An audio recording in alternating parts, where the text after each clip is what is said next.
Hello बच्चों, कैसे हैं आप? सभी को हार्दिक शुभकामनाएं। तरुण के इस YouTube चैनल में सभी का हार्दिक स्वागत, अभिनंदन। टेक्नोलॉजी के इस युग में ऑनलाइन स्टडी में प्रवेश करने पर आप सभी को हार्दिक शुभकामनाएं। समय का सदुपयोग करते हुए धैर्य और निष्ठा के साथ अध्ययन करते रहें, निश्चित सफलता आपके चरण छुएगी। तो इसी आशा के साथ हम आगे बढ़ते हैं। मैं आपके सामने हाजिर हुआ हूँ कक्षा 10 हिंदी का टॉपिक काल, जो आपके 10वीं बोर्ड परीक्षा कोर्स में है। तो काल भाग 1 के वीडियो में पढ़ेंगे काल की परिभाषा, उसके भेद और उपभेदों के बारे में। काल का अर्थ है समय। इंग्लिश में इसको कहते हैं टेंस। इंग्लिश में टेंस के 3 तरह के होते हैं, प्रेजेंट, पास्ट और फ्यूचर। उसी प्रकार हिंदी में भी टेंस को काल कहते हैं और इसका अर्थ है समय। अब काल समय क्या होता है? जिस समय जो क्रिया संपन्न होती है वही उसका काल कहलाता है। जिस समय जो क्रिया हो रही है, जैसे अभी हम पढ़ रहे हैं तो ये वर्तमान काल है। कौन सा? जैसे इंग्लिश में होगा कंटिन्यू, पढ़ रहे हैं, और हिंदी में होगा अपूर्ण वर्तमान काल। और जो समय बीत चुका है, जो कार्य ने पूर्ण कर लिया, वो पूर्ण वर्तमान। जो आगे होगा वो भविष्य काल में आएगा।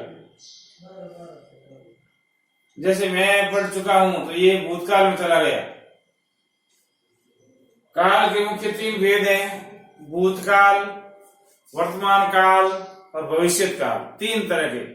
जो कार्य पहले हो गया भूतकाल, जो अभी हो रहा है वर्तमान, और जो आगे होगा भविष्य काल। जैसे मैं बाजार गया था भूतकाल, और मैं बाजार जाता हूँ या बाजार जा रहा हूँ वर्तमान काल, और मैं बाजार जाऊंगा ये आएगा भविष्य काल में। भूतकाल, वर्तमान काल और भविष्य काल के 3 भेद होते हैं। अब सबसे पहले अपन लेते हैं भूतकाल। क्रिया के जिस रूप से बीते हुए समय का बोध हो, जो समय बीते हुए समय का, जो समय बीत चुका है, उसको कहते हैं भूतकाल। भूतकाल के 6 भेद होते हैं, उपभेद कितने होते हैं? 6 भेद। सबसे पहले सामान्य बोध। क्रिया के जिस रूप से उसके सामान्य रूप से संपन्न होने का बोध हो। सामान्य रूप से संपन्न होने का बोध तो हो जाए, ये अपने पता लगा दिया क्रिया भूतकाल में सामान्य रूप से संपन्न हो रही। क्रिया के जिस रूप से उसके, यह आपको लिखना है भूतकाल में,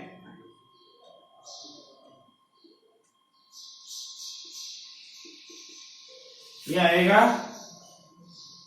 उसके भूतकाल में सामान्य रूप से संपन्न होने का बोध हो। सामान्य रूप से संपन्न होने का बोध तो हो रहा है, परंतु उसके संपादन का काल निश्चित नहीं हो। किस समय ये क्रिया संपन्न हो रही है निश्चित नहीं हो। पूर्ण में हो रही है या अभी भी हो रही है या बहुत पहले हो चुकी है, ये अपने निश्चित रूप से ज्ञात नहीं हो, उसे सामान्य भूत कहते हैं। जैसे मैंने आम खाया, इसमें अपने को समय का स्पष्ट बोध नहीं हो रहा। मैंने आम अभी भी खाया है या कल खाया था या सुबह खाया था, इस समय का बोध नहीं हो रहा। सिर्फ वर्ब की सेकंड फॉर्म जैसे होती है अंग्रेजी में, सिर्फ सेकंड फॉर्म का ही बोध हो रहा है, आगे कोई बोध नहीं है, तो ये सामान्य भूतकाल है। उसने पत्र पढ़ा, इसमें भी वही बात है, पत्र पढ़ा लेकिन पढ़ने का समय ज्ञात नहीं है, कब पढ़ा। वह बाजार गया। तो ये तीनों ही वाक्य सामान्य भूतकाल में आते हैं। क्रिया के जिस रूप से उसके भूतकाल में सामान्य रूप से संपन्न होने का बोध तो हो जाए, परंतु उसके संबंध का काल निश्चित रूप से ज्ञात नहीं हो, उसे सामान्य बोध कहते हैं। अब आसन बोध। क्रिया के जिस रूप से ये ज्ञात हो कि कार्य अभी अभी संपन्न हुआ है, कार्य एट दिस टाइम अभी अभी संपन्न हुआ है, उसे आसन बोध कहते हैं। कार्य अभी अभी संपन्न हुआ है ऐसा ज्ञात हो तो उसे क्या कहते हैं? आसन बोध। जैसे मैंने आम खाया है, अब ये देखो इसके साथ ये प्लस हो गया है। अगर था थे थी प्लस हो तो पूर्ण भूत हो जाएगा, और अगर है या है प्लस हो तो आसन भूत हो जाएगा। यही वाक्य देखो, मैंने आम खाया, तो मैंने आम खाया है शब्द जुड़ते ही क्या हो गया, आसन भूत। जैसे उसने पत्र पढ़ा, तो उसने पत्र पढ़ा है, क्या जुड़ा, ये है जुड़ा। वह बाजार गया, वह बाजार गया, ये तो सेम वाक्य है। अब इसमें क्या जोड़ेंगे, आसन भूत हो जाएगा, है जोड़ना से, वह बाजार गया है, ये हो गया आसन भूत। अब पूर्ण भूत, पूर्ण यानी परफेक्ट, अंग्रेजी में क्या है, परफेक्ट, जो काम पूर्ण हो चुका है। जैसे यही है, मैं पढ़ चुका था, ये हो गया। उसके बाद इसी को लेते हैं, मैंने आम खाया था, मैंने आम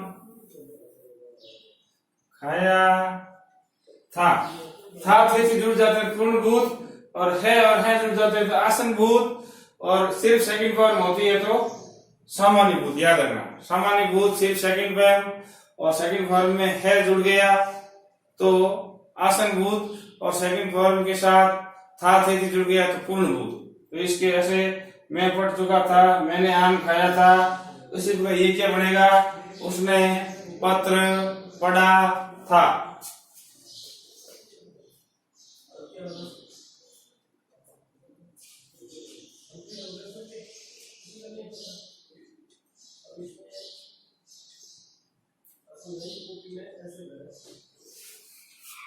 ये हो गया, उसने पत्र पढ़ा था, वो बाजार गया था।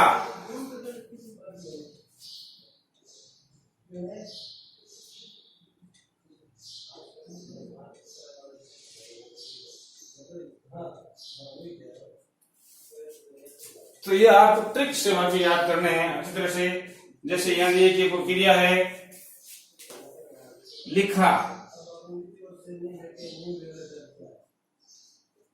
इसमें क्या है, वर्ब की सेकंड फॉर्म है, सिर्फ लिखा, तो कौन सा काल होगा बताइए, सिर्फ V2 है, वर्ब की सेकंड फॉर्म है, लिखा, और तो साथ तो नहीं है, लिखा, तो इसमें होगा सामान्य भूत।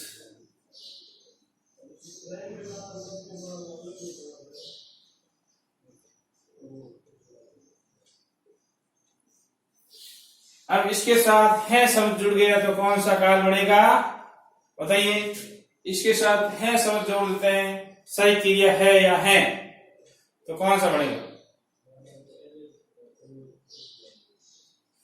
ये बनेगा। तो जोड़ते हैं, लिखा है, इस एक के समय लिखा है तो कौन सा बनेगा, आसन भूत।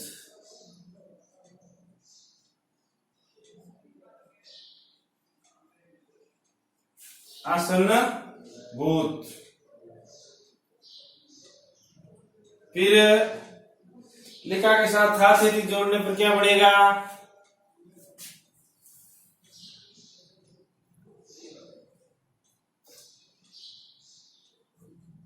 लिखा के साथ जोड़ दिया था तो बन गया लिखा था, परफेक्ट, पूर्ण हो गया काम, पूर्ण भूत।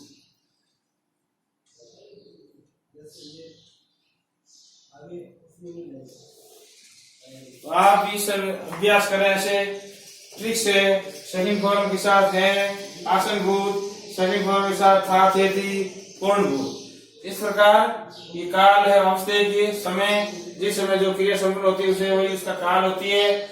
इस प्रकार क्रिया जिस रूप से क्रिया के होने का समय ज्ञात हो उसे काल कहते हैं, वो वही उसका काल कहलाती है। और काल के मुख्य भेद पता ही है, भूतकाल, भविष्य काल और वर्तमान काल।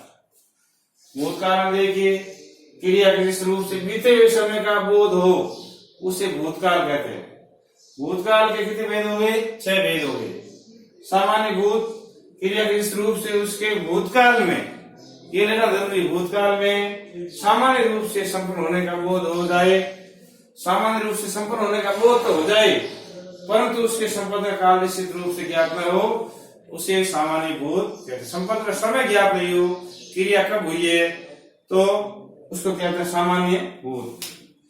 ये देखो सेकंड फॉर्म वाली अंग्रेजी में। आसन भूत क्रिया किस रूप से ज्ञात हो, कार्य अभी अभी हुआ है, अभी अभी संपन्न हुआ, भूतकाल में जो कार्य जैसे अपने कंप्लीट, इससे पहले जो आपने सीख लिया वो भूतकाल में चला गया, अभी अभी संपन्न हुआ वो आसन भूत। फिर पूर्ण भूत जो उससे पहले समाप्त हो चुका है, पूरा हो गया, कंप्लीट है, अभी अभी में आसन, और जो कंप्लीट हो गया, एकदम पूर्ण हो चुका, जैसे वो भोजन कर चुका था, वो बाजार गया था, वो जोधपुर गया था, ऐसे जो वाक्य होते हैं उसमें पूर्ण भूत होता है। तो आप देखिए सामान्य भूत, आसन भूत और पूर्ण भूत। और काल क्रिया के जिस रूप से उसके होने का समय वही काल होती है, तो क्रिया के होने का समय गया तो वो इसका काल होता है, किस समय जो क्रिया हो रही है वही उसी का काल होता है। तो आप इनको जो नया टॉपिक काल की परिभाषा याद रखना, उसके भेद, और अच्छी तरह से इनको याद करके अभ्यास करना, ताकि जो हम आपके लिए जो मेहनत कर रहे हैं उसका परिणाम अच्छा मिल सके और आपकी सफलता भी निश्चित हो सके। इसको लगन और मेहनत के साथ याद करते रहना, ताकि अपनी मेहनत है जो साकार जाए, हम जो आपके लिए प्रयास कर रहे हैं उसके सकारात्मक परिणाम हो, ऐसी आशा करते हुए मैं आपको कहूंगा, be active, be alert every time, every moment. Thank you. मिलते हैं नेक्स्ट वीडियो के साथ, तब तक के लिए नमस्कार।